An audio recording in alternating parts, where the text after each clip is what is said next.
Vetëm pak ditë pas bërjes problem në media mbi gjendjen e degraduar të rrugës Shupenzë-Maqellarësh, ndërhyrë në pastrimin e kanaleve kulluese anësore të kësaj rruge në Shupenzë. Ujërat e zeza dhe ato të bardha ishin në sipërfaqe për shkak të bllokimit të kanaleve kulluese anësore. Banorët ngritën shqetësimin e tyre në lidhje me ndotjen që shkaktohet nga prania e ujërave të ndotura.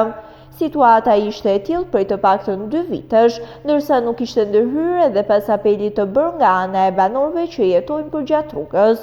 Ndërkohë ndërhyrja e 2 ditëve më parë ka zgjidhur problemin një herë e mirë, ndërsa banorët kërkojnë që të mbahet në këtë gjendje dhe falenderojnë median që e bëri publik rastin e tyre.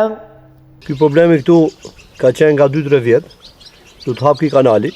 E kanë hapur është bë problem ky këtu, sepse mushët me meteorina, por du të hapë dhe akoma më mirë për këtë gjë. Ujët e zeza si gjithmonë ka qenë në asfalt. Edhe u bot problem si media, edhe erdhën e hapën ato, se fillimisht nuk e patën hap fare, që i komplet pa hap. Në moment që u bë media problem, edhe erdhën e hapën, por du të hapë akoma dhe më mirë.